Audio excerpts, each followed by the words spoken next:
तो आज जो हम टॉपिक डिस्कस करेंगे वो प्रिज्म का होने वाला है।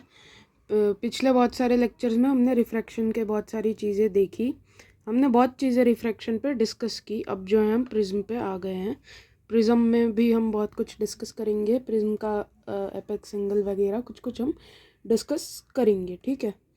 तो प्रिज्म पहले क्या होता है वो आपको पहले पता होना चाहिए। तो प्रिज्म को आप कह सकते हो ये एक ट्रांसपेरेंट मीडियम होता है, रिफ्रैक्टिंग मीडियम होता है जिससे रिफ्रैक्शन हो पाए, जिसे हम कोई भी दो प्लेन सरफेसेस से ऐसे बाउंड कर देते हैं, यानी कि और ये 2D भी हो सकता है 3D भी हो सकता है। 2 डायमेंशनल होगा तो ये बस एक ऐसे करके एक ट्रायंगल को आप प्रिज्म कहोगे, है ना। 2 डायमेंशनल प्रिज्म इसे कहते हैं। ये अंदर कोई अलग मीडियम होगा, ठीक है।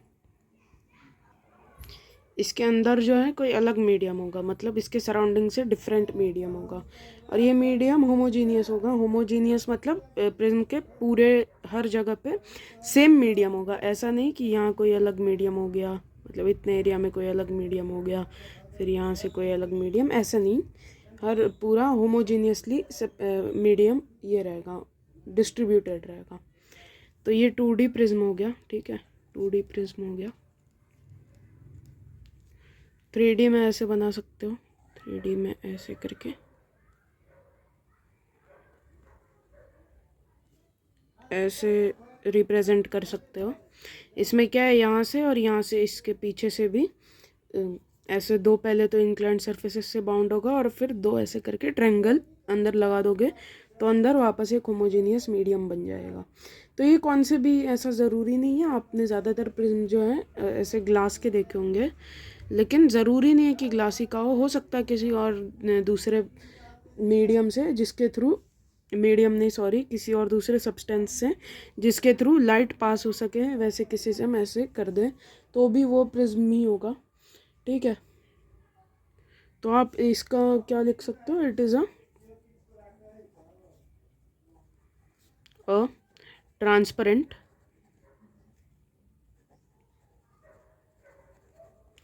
Homogeneous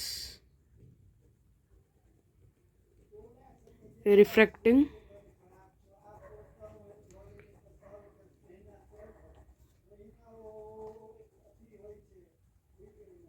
medium bounded by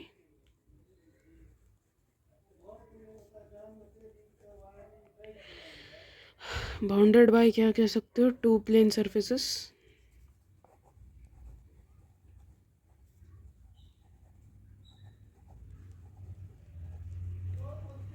eight some angle.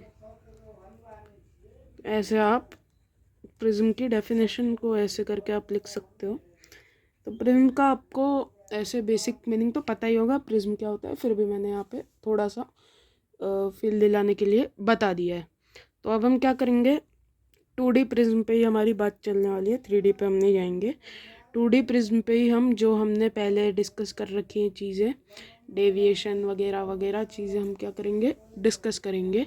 Main जो है प्रिज्म से रिलेटेड डेविएशन पे क्वेश्चंस बनते हैं एग्ज़ाम्स में, जो एग्ज़ाम्स हम देते हैं अपने क्लास में, मतलब 10th में जो ओलंपियाड्स आप दोगे उसमें ज़्यादातर प्रिज्म के अच्छे खासे नंबर ऑफ क्वेश्चंस बनते हैं।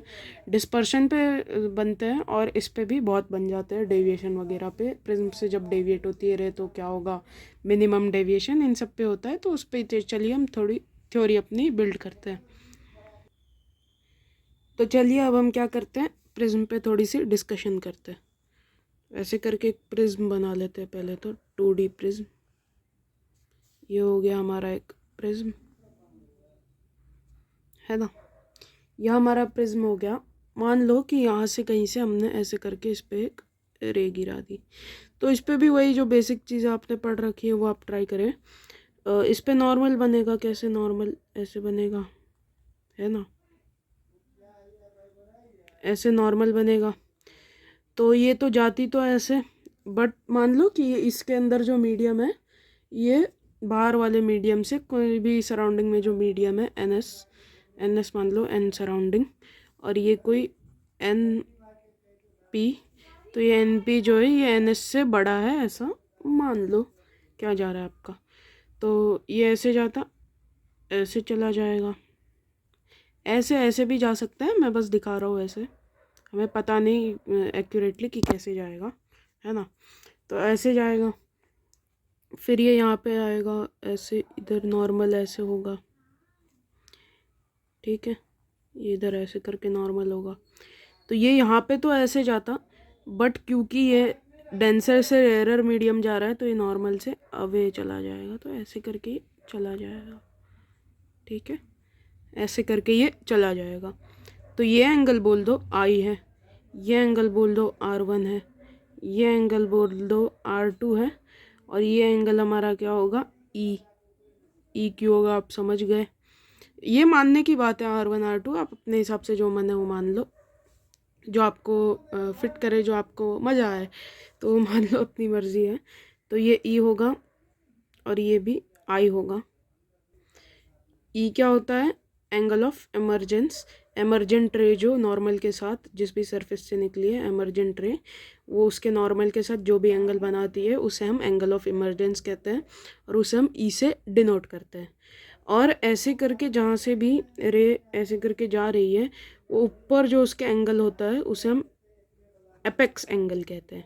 एपेक्स एंगल ज़रूरी नहीं है कि प्रिज्म का यही हो, ऐसा भी हो सकता है कि मान लो कोई रे ऐसे करके यहाँ से आई और यहाँ से रिफ्लेक्ट करके ये ऐसे निकल गई, तो ये जो इसके ऊपर जो एंगल बनेगा वो होगा एपेक्स एंगल उसके लिए। बट इस केस में जो है हमारा एपेक्स एंगल ये है, तो हम इसके ऊपर चर्चा करेंगे। तो इसे हम एपेक्स एंगल कहते हैं, ए से डिनोट किया जाता है, तो ए से इसे डिनोट किया जाता है और एपेक्स एंगल कहते हैं। तो इस पे अब हम क्या करेंगे, कुछ ज्योमेट्री की चीज़ें हम इस पे यूज़ करेंगे। तो पहले तो जो हमारा स्नेल्स लॉ है उससे हम R1 के लिए कुछ निकाल सकते हैं। तो R1 आप कैसे निकाल सकते हो, तो हम जानते हैं NS sine I is equal to NP sine R1। First surface से जो रिफ्रैक्शन हुआ है, फर्स्ट इंक्लाइंड सरफेस से जो रिफ्रैक्शन हुआ है उसकी बात कर रहे हैं हम। तो इसमें तो ये एंगल ऑफ रिफ्रैक्शन और ये एंगल ऑफ इंसिडेंस है ना, तो यहाँ पे हमारा क्या आ जाएगा, sine R1 is equal to NS by NP sine I। ज़्यादातर केसेस में ये जो, और वैसे आप जिस क्लास में पढ़ रहे हो उसमें तो ज़्यादातर केसेस में बाहर का जो मीडियम होता है वो एयर होता है। तो मान लो कि NS1 है, तो हम जो थ्योरी बिल्ड कर रहे हैं वो हम ऐसी करेंगे कि हमें अपने कॉम्पिटिटिव एग्जाम्स में काम आए, तो इसलिए ज़्यादातर 1 होता है, इसलिए आप 1 के हिसाब से याद कर लो। ऐसे भी याद रखना, लेकिन 1 होता है तो आप सीधा लगा सकते हो। तो ये इसमें NS जो होगा ये 1 होगा, तो आप साइन R1 को क्या लिख सकते हो, sine R1 is equal to sine I by NP। तो इसे R1 को हम क्या कह सकते हैं, sine inverse of sine I by NP। ये याद रखना है तो रख सकते हो, कोई बहुत ये बात है नहीं ये याद रखने वाली, बस यहाँ पे मैंने स्टेट कर दी। तो यहाँ पे मैंने स्टेट कर दी है, ये बात कोई बहुत याद रखने वाली बात है नहीं, अगर करने का मन हो तो कर लो, कोई ज़रूरत नहीं है इसकी। वैसे सिंपल आपको आता ही है स्नेल्स लॉ, तो उस टाइम पे भी लगा के आप ये कर सकते हो।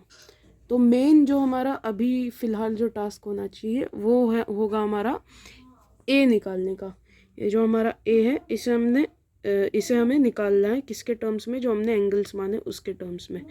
तो थोड़ी सी आपको ज्योमेट्री बस यहाँ पे इस्तेमाल करनी है और आप इजीली इसे निकाल सकते हो।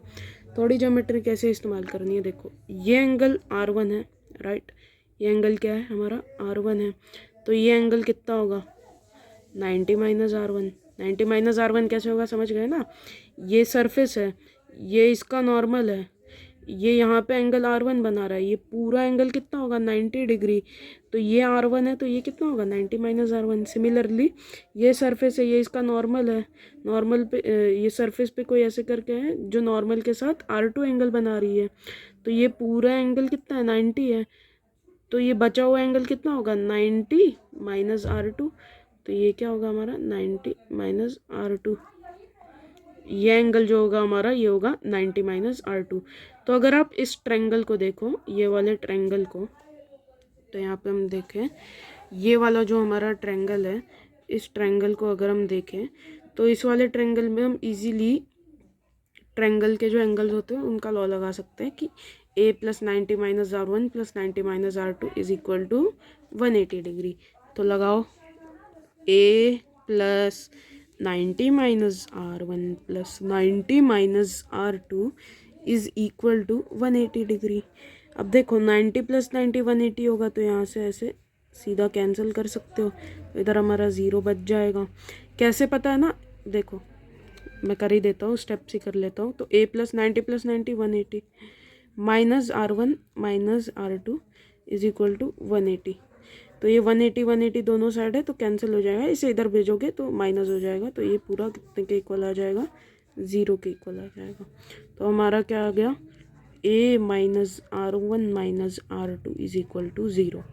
तो यहाँ पे आप क्या करो, इन दोनों में से माइनस कॉमन ले लो, तो अंदर क्या बचेगा, R1 प्लस R2, माइनस वापस अब डालोगे तो माइनस R1 और माइनस R2 आ जाएगा इज इक्वल टू 0।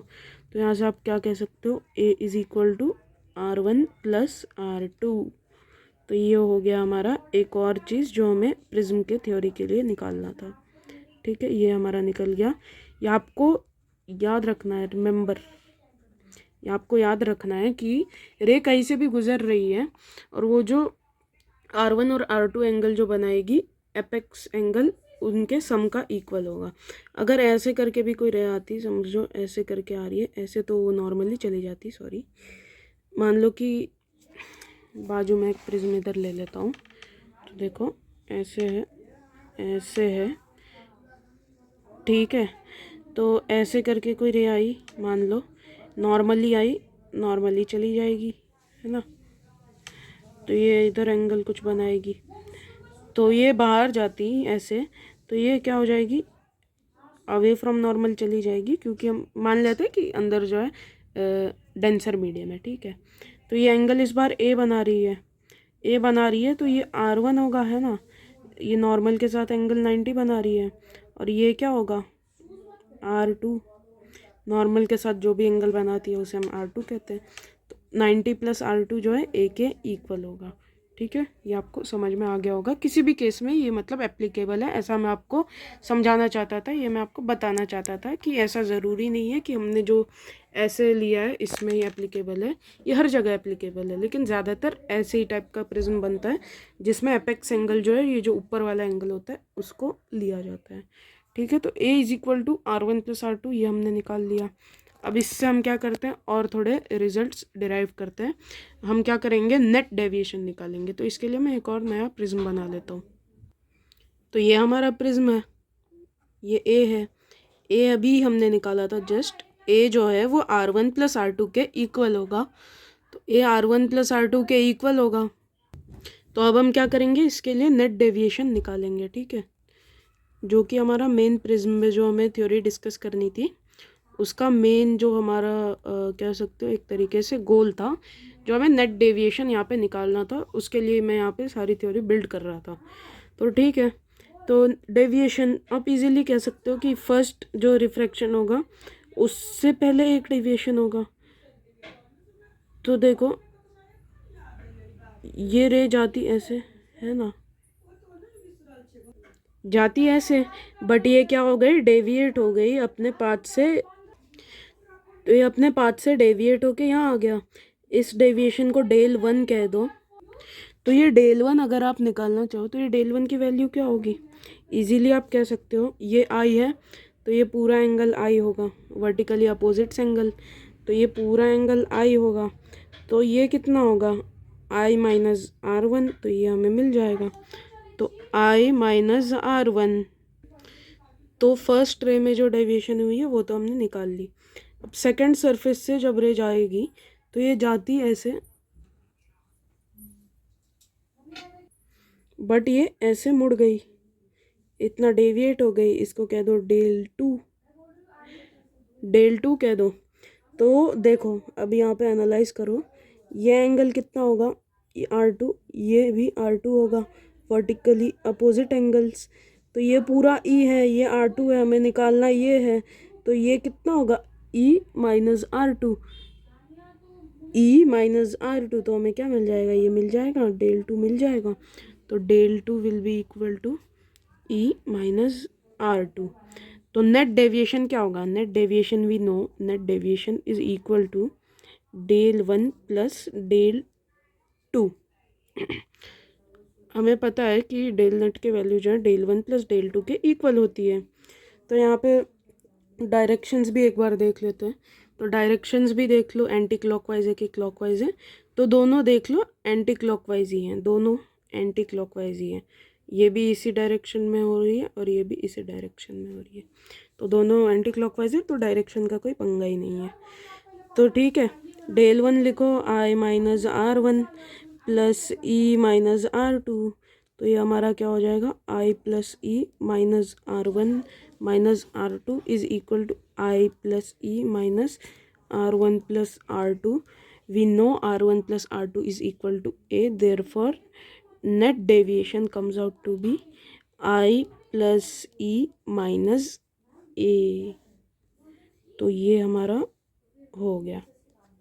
यही जो है हमें फाइनल रिजल्ट निकालना था, जो कि हमने निकाल लिया। यह आपको याद रखना है, कभी भी आपको पूछ ले, कोई भी प्रिज्म आपको दे दे, उसमें आपको कह दे कि नेट डेविएशन निकालो, तो आपको क्या करना है, पहले उसका एंगल ऑफ इंसिडेंस निकालना है, फिर उसका एंगल ऑफ इमर्जेंस निकालना है। एंगल ऑफ इमर्जेंस आप 2 बार स्नेल्स लॉ लगा के आराम से निकाल सकते हो, प्रैक्टिस हो जाएगी तो वो भी जल्दी कर लोगे। तो I plus E minus A apex angle R1 plus R2 होगा। आप इजीली यहाँ पे नेट डेविएशन आराम से निकाल सकते हो, और अगर दोनों चीज़ें आपको दी है तो इजीली आप तो और जल्दी उस चीज़ को कर लोगे। तो ठीक है, डेल नेट हमने निकाल लिया। डेल पता है ना, डेल मैं इसको क्यों बोल रहा हूँ, डेल ये जो सिंबल होता है इसको डेल कहते हैं, इसे हम डेल कहते हैं, तो इसे डेल डेल इसलिए मैं बोल रहा हूँ डेल 1 प्लस डेल 2। ठीक है, तो यहाँ पे हमारा आ गया फाइनल जो एक्सप्रेशन आया उसके लिए, वो है I प्लस ई माइनस ए। तो इसमें ही अगर आपको किसी क्वेश्चन में कह दे कि मिनिमम डेविएशन निकालो, तो वो और आसान है। मिनिमम डेविएशन के लिए minimum deviation del net minimum is equal to 2I minus A. अब 2I माइनस ए का क्या आप मीनिंग निकालते हो, 2I माइनस ए मतलब यहाँ पे I और E इक्वल है। तो मिनिमम डेविएशन प्रिज्म में तब होता है जब angle of incidence angle of emergence के इक्वल होता है। इसका प्रूफ भी होता है, ये कहाँ से आया, बट मैं अभी नहीं करूँगा क्योंकि उसका प्रूफ करना कोई ज़रूरी नहीं है, क्योंकि हम एग्ज़ाम्स में इसे डायरेक्ट लगा सकते हैं, तो डायरेक्ट लगा देना, प्रूफ करना अभी ज़रूरी नहीं है। अगर चाहिए होगा तो बोल देना, कर दूंगा और क्या, लेकिन ज़रूरी नहीं है प्रूफ करना, इसलिए मैंने यहाँ पे बस स्टेट कर दिया। तो आज के लिए इतना ही, थ्योरी मैंने प्रिज्म की अच्छे से कवर कर ली है, इससे ज़्यादा तो नहीं होगी हमारे लिए, जितनी हमें अभी फ़िलहाल नीड है उतने के लिए तो ये इनफ है। फिर इसमें ग्राफ्स भी बनते हैं, उसका अलग ही सा ग्राफ बनता है, वो आपको अभी के लिए तो काम में नहीं आएगा। अभी के लिए इतना जितना सीखा है उतना इनफ है, ठीक है। तो इतना जो आपने अभी के लिए सीखा है वो इनफ है। आई ई के इक्वल होगा, जब आई ई के इक्वल होगा तब मिनिमम डेविएशन अकर करेगा किसी भी प्रिज्म में। तो जब भी आपको मिनिमम डेविएशन पूछे, आई दिया हो, तो डायरेक्टली कुछ कंफ्यूज नहीं होना है, 2I माइनस ए फॉर्मूला लगा देना है, ए निकाल के, ए दिया है तो और बढ़िया है, 2I माइनस ए फॉर्मूला लगाना है और इजीली सब कुछ निपटा देना है, ठीक है। तो यहाँ पे आज के लिए इतना ही, बाय। मैं बाद में और क्वेश्चंस भी इस पे अब ले सकता हूँ, अब हमने अच्छी खासी थ्योरी कर ली है बहुत सारी, तो हम बढ़िया बढ़िया क्वेश्चंस भी डिस्कस कर सकते हैं। तो अब हम क्वेश्चंस डिस्कस करेंगे। प्रिज्म की थ्योरी यही तक थी, प्रिज्म में मुझे इतना ही डिस्कस करना था, इससे ज़्यादा तो कुछ है नहीं, मेरे को नहीं लगता डिस्कस करने के लिए। अगर करना होगा तो मैं बाद में कर लूँगा, उसमें कोई दिक्कत नहीं है। इसमें और ऐसे राइट एंगल प्रिज्म वगैरह, इक्विलैटरल प्रिज्म सब आ सकता है, बट उसमें भी सेम सी थ्योरी लगती है, उसमें भी आप देख सकते हो इजीली, खुद भी उसे हैंडल कर सकते हो। तो इतना जो मैंने आज कवर किया है वो मुझे इनफ लगता है, कुछ और कवर करना होगा तो मैं अगले लेक्चर्स में कवर कर लूँगा। आज के लिए इतना ही, बाय।